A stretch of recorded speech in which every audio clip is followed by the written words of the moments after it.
ഇല്ല, അങ്ങനത്തെ ഒരു ക്യാരക്ടറായിട്ട് നമ്മുടെ ഫിലിമിലൊന്നും പറയുന്നില്ല. ഇത് ടോട്ടലി ഫിക്ഷണൽ സ്പേസിൽ ഒരു ടൈം പീരീഡിൽ നടക്കുന്ന, പ്രമേയം എന്ന് പറഞ്ഞൊരു ടൈം പീരീഡിൽ നടക്കുന്ന ഒരു കഥയാണ്. കംപ്ലീറ്റ്ലി ഫിക്ഷണൽ ക്യാരക്ടേഴ്സ് ആണ്. പണ്ട് കാലത്ത് അങ്ങനത്തെ ഒരു പേര് ഭയങ്കര കോമൺ ആയിരുന്നു, കുഞ്ഞമ്മൻ അതായിരിക്കും അട്രാക്ഷൻ ഫീൽ ചെയ്തത്.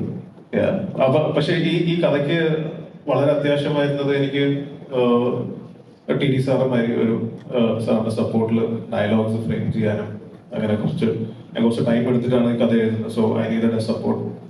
അങ്ങനെയാണ് ടി ഡി സാർ ഇതിൽ ഈ പ്രോജക്റ്റിലേക്ക് വരുന്നത്. So it's a totally fictional ആണ്. ലൈഫ് സ്റ്റോറിയോ ഏത് ഫാമിലിയിലോ ഉദ്ദേശിച്ചൊന്നുമല്ല. It's a fictional story.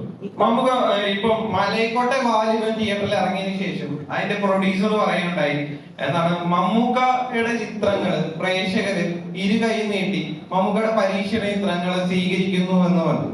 അപ്പം പക്ഷെ പ്രേക്ഷകർക്ക് അറിയാം, ആ സ്റ്റേറ്റ്മെന്റ് കേൾക്കുമ്പോൾ തന്നെ പ്രേക്ഷകർക്ക് അറിയാം എന്താണ്, ഞങ്ങൾ കണ്ട കാലം മുതലേ യഥാർത്ഥത്തിൽ ഈ ആക്ടർ അൺപ്രഡിക്റ്റബിൾ ആണ് എന്ന അർത്ഥത്തിൽ നമുക്കറിയാം, എന്തും ചെയ്യും എന്ന അർത്ഥത്തിലും നമുക്കറിയാം. അപ്പൊ മമ്മൂക്ക എങ്ങനെയായിരുന്നു ആ സ്റ്റേറ്റ്മെന്റ് കണ്ടത്?